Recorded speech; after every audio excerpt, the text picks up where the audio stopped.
En este episodio de esta historia integral del Departamento General Ocampo, vamos a tratar de reconstruir la historia del Val del Milagro, por lo menos la historia documentada.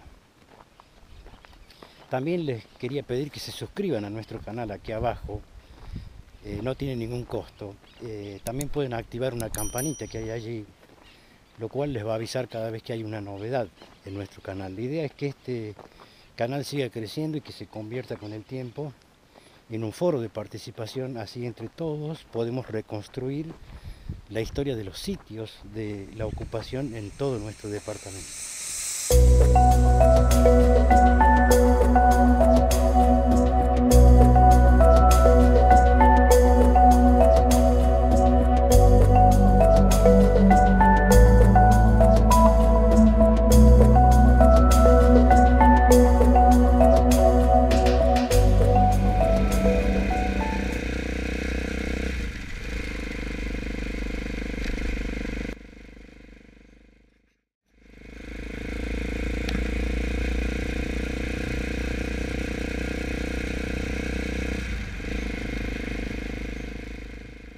Marchamos sobre la proyección de la calle Rioja, que es la ex Ruta 31, uno de los muchos caminos a Catuna. Nos dirigimos hacia el patio trasero de la planta potabilizadora de Milagro.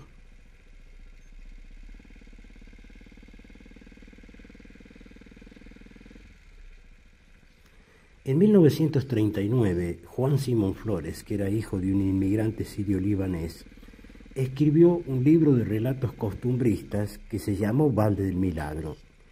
Y en uno de los cuentos que lleva este título, relata la desgracia de un pocero que estaba cavando un pozo de balde y se precipitó al fondo del pozo, salvándole la vida una napa de agua en el fondo. Obviamente esto se considera un milagro y Juan Simón Flores, el autor, dice que Milagro debe su nombre a este hecho histórico. Pero el autor relata su cuento en épocas más tempranas. Caminaba sobre las vías férreas, comienza diciendo. Y claro, Milagro tiene origen muchísimos años antes. Muchos vecinos de Milagro creen que aquí, en las inmediaciones de la planta potabilizadora, está el Valle del Milagro. Y la verdad que en este sitio se avecindaron, ocurrió, digamos, el primer conglomerado vecinal de Milagro. Don Cirilo Sánchez, que era peluquero, escribió un pequeño folleto que es muy interesante y en él señala que hacia el año 1850 vinieron desde la provincia de Córdoba los hermanos Zárate. Nombra a un Cledovio, a un Cruz, a un Gregorio, a un Santiago. Y también dice que desde la provincia de Córdoba vinieron los segundos pobladores, lo dice textualmente, que eran de apellido Sánchez, ¿no? Y nombra un Agapito, un Benito. También había un Celedonio Sánchez, que se estableció en el lugar Esquina Grande. Sus descendientes todavía viven allí. Otro dato importante que reafirma la ocupación en este sitio fue que el libro histórico de la Escuela 15 establece que la escuela se estableció aquí en el año 1900. Recuerdo que don José Arias, a sus 80 años, me relató que él conoció los vestigios de este primer edificio escolar, una casa prestada por un vecino. También es importante consignar que en el año 1902, 2 años después de su inauguración, la escuela tenía una nómina de 80 alumnos. En esa época en que la gente era reacia a enviar a sus niños a la escuela, es la verdad que la matrícula es impresionante, lo cual da una muestra de la importancia poblacional de este sitio y los aledaños, por supuesto. También es importante consignar que la gente mayor también concurría a la escuela. En esa época era muy habitual que en la escuela convivieran en el aula niños y gente mayor que tenía la necesidad de instruirse. Pero es muy importante señalar el hecho de que en el año 1902 la escuela tenía 80 alumnos.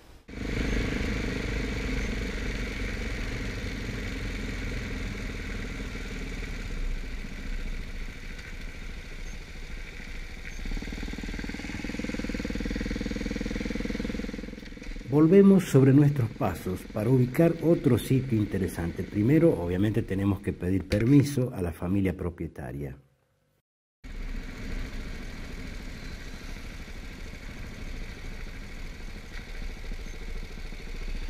Cookie.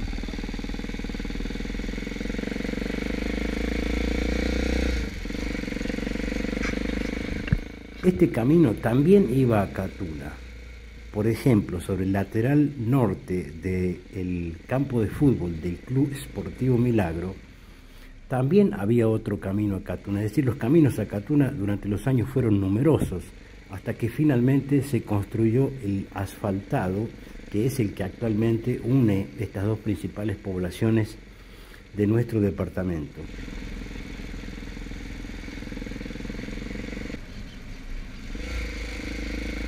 Este camino ya lo recorrimos en un vídeo pasado. Pasa por los Torres, por los Arias, hasta desembocar finalmente en San Cristóbal.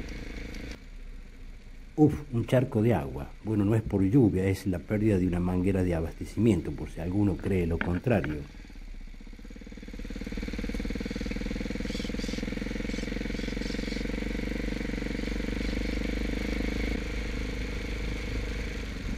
Para comenzar una investigación histórica, uno tuvo que recurrir a los viejos títulos de propiedad de la tierra. Estos son una fuente irrefutable porque los títulos de propiedad, las mensuras, los amojonamientos tenían una memoria descriptiva muy valiosa. Hacían una descripción muy detallada de las condiciones del terreno, de la geografía, del paisaje, de las costumbres económicas, de la cultura agraria, de la cultura ganadera. Es decir, la memoria descriptiva es un valioso aporte a la historia y eso es lo que nos permitió a nosotros reconstruir la historia del Valde del Milagro.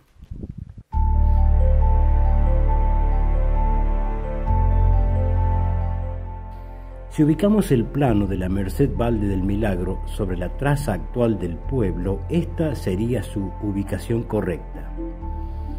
Si trazáramos unas líneas uniendo sus vértices, ubicaríamos su centro y llegaríamos a un punto denominado Pozo Último.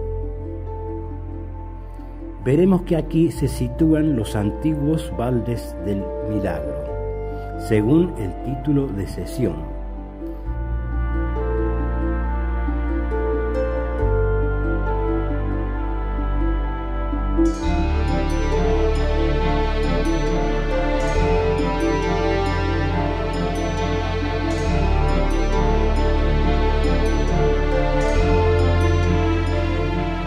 También observamos que todavía se observan en la traza señales del viejo trazado del perímetro de la Merced Valde del Milagro.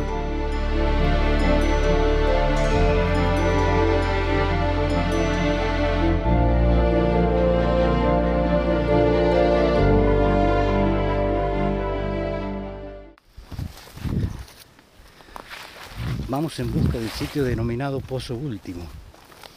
Y ahora caminamos sobre el alambrado divisorio de las propiedades de la familia Díaz, descendientes de don Ramón Díaz y de la familia Sarquís.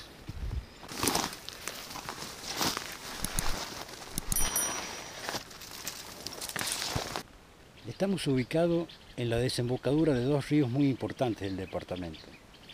El río Anzulón, que es el más largo y más caudaloso de la provincia, y el río donde está el dique del Saladillo, que después toma el nombre del río La Paloma. Ambos se unen y desembocan aquí en Milagro. No se puede decir que es un estuario, ni que es un delta, porque no desembocan en el mar. Y en este lugar, periódicamente lo recorría el ejército en busca de hacienda. Aquí había millares de vacas orejanas, sin dueños, sin marca, sin señal. Y probablemente en una de estas excursiones, don Amador Montiveros conoció este sitio. En 1820 gobernaba la provincia el coronel Nicolás Dávila, ¿no? El gobernador anterior, el general Ortiz de Ocampo, se había indispuesto con Facundo Quiroga, que en ese momento emergía como jefe militar de los Llanos, y colocó en su lugar, después de derrocarlo a Ortiz de Ocampo, a su amigo Nicolás Dávila, el mismo de la expedición Celada Dávila. Entonces, cuando Dávila estaba alojado en la gobernación, don Amador Montiveros le solicita una merced de tierra en esta zona. y efectivamente el gobierno se la concede, pero en 1833 vuelve a solicitar la merced porque dice que ha perdido los papeles, que ha perdido el título de la propiedad, de su propiedad. Muy probablemente la lealtad de don Montivero haya sido pendular. Entonces es dable pensar que las huestes de Facundo Quiroga le arrebataron el título de propiedad. Entonces él vuelve a solicitar y efectivamente el gobierno muy rápidamente le vuelve a conceder la merced. En esa solicitud él pone que quiere 2 leguas y media a cada viento desde su punto céntrico, que es los antiguos Valdes del Milagro. Es decir, ahí aparece la primera documentación sobre el nombre Valde del Milagro, que data de 100 años antes de la aparición del ferrocarril y 100 años antes de la ocupación humana en esta zona, de la vecindad humana en esta zona. Así que el gobierno le concede la tierra y además comisiona a don Hipólito Tello para que lo ponga en posesión. Y don Tello dejó constancia del oficio que le encomendaron.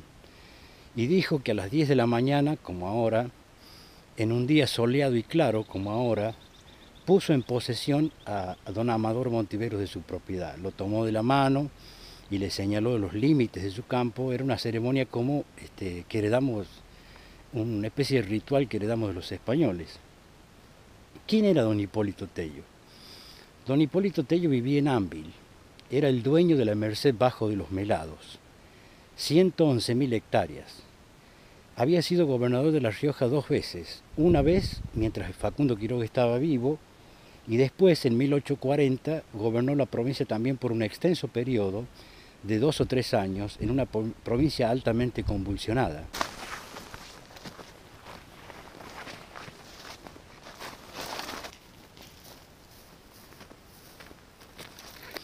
Los colindantes de la Merced Valde del Milagro son, hacia el poniente, la Merced de Olpas, que es una de las más extensas de La Rioja. Hacia el norte, con la Merced Bajo de la Piedra, que era de unos condóminos apellidados Arias, un apellido muy tradicional en nuestra zona. Hacia el sur, con Sobrantes de la Dorada. Ese campo pertenecía a don Crisóstomo Tello, que era el padre de don Apolinario Tello, un jefe militar que vivía en Chepes Viejo, donde está actualmente montado el Museo de los Caudillos en Chepes Viejo.